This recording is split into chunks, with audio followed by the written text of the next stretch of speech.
non-Toastmaster, fellow Toastmasters, and distinguished guests. How many of you love football?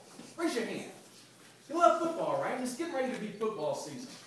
Well, I've got an inspirational football story about a group of guys that I had an opportunity to coach. James B. Hunt High School, Wilson, North Carolina, called the Warriors. And I had my opportunity to coach my first high school football team. I was so excited. First year I was there, we had a great team. All these star players. You're going to win the state championship. You know, I get that in the barbershop because, you know, that's where guys go every Saturday morning. Talk about things and unwind and tell our tall tales. Hey, Coach, how you going to do this year? State championship, I hope. Oh, yeah, we're there. Well, we fell short that year. That was 2003. But 2004, I'm sitting in the barbershop. It's about this time of the year. And all our star players had graduated. Coach, what are you going to do this year? Well, I pulled out my handy-dandy Palm palette back in 2004. And I said, look at this date. State championship, December 23rd. It's already in my phone. So what does that tell you? Oh, you'll never win a state championship, Coach. You don't have nobody. Oh, we have all these nobodies. But one thing that happened. Remember those Warriors, boy? They pulled together. They had what they called the mojo. And we'd get in that stadium and you'd hear the crowd screaming, mojo, mojo, mojo. As a matter of fact, everybody say, mojo, mojo, mojo, mojo. And you hear it all through the stadium. And it just pumped the players up. And we went 2004, regular season, 10-0. Awesome team. And people would ask, how did you guys do it? I don't know.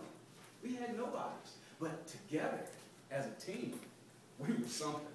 I remember when we were going to our state championship game, and it was actually here, right in Appalachian State, because all the other stadiums were under construction, couldn't do it at Carter Finley, couldn't do it in Winston-Salem, so they had to bring us all the way out here to the mountains.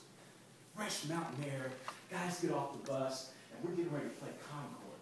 And they had this awesome quarterback. This guy was phenomenal. And he was actually going to South Carolina to play quarterback, and this guy was just unstoppable. And we get out on the field, and my guys, they heard all this. You know, they're great. The running back, oh my God, he's going to run over you. It's like Walter Payton Jr. And you're playing against Tom Brady Jr. on the football field. It's just, you don't have a chance. We get out there, first half. Oh my God, this is slaughter.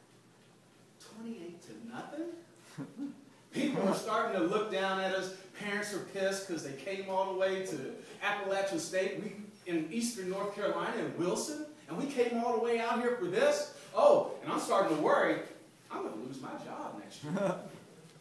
But get into the halftime in the locker room, and there were somewhere sitting around somewhere in the locker room, and I don't know where it was. There was somewhere sitting around, and there it is. And I picked up one fork, one knife, and I said, guys, 28-0. We look like a middle school team trying to play against Tom Brady and the Patriots. But I said, you know what, guys? We're perfect right now as a team. And I picked up that knife that was sitting there, and I said, look at this. And I said, take that and break it. Break it, Dad. I said, you see that? One knife just broke just like that. But I said, here, take a no shovel.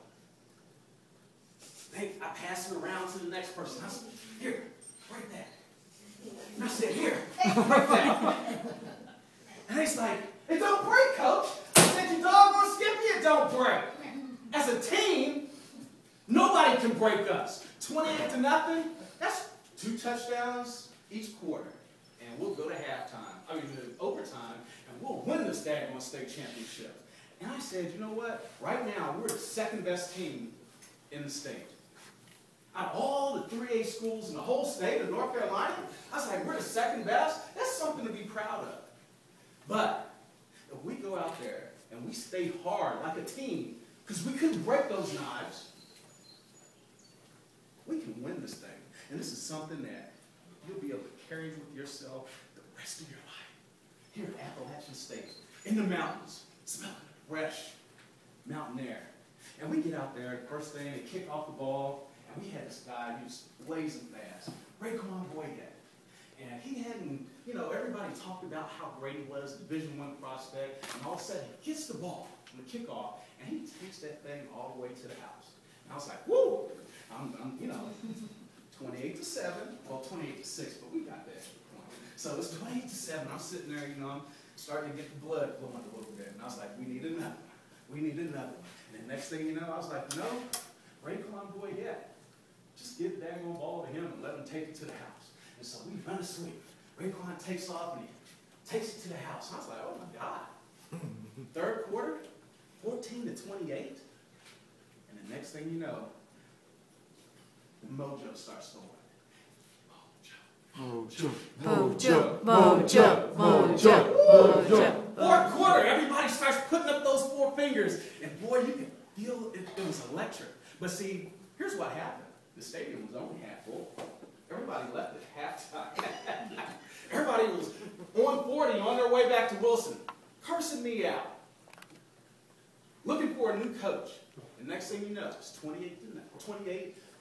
And then that mojo started working. And those boys hit the field for that fourth quarter, and boy, we took it to the house. And it's 28-0. 1 minute left. And what do? I call timeout. I had to get myself together because I had to get that ball to Raekwon Boyette. I said, come on, take us home. Take us home. And he did. He scored that touchdown, and we won that game. But the story, the message behind that is when you're down, never stop. Never quit. Because winners never quit, and quitters never win. It's not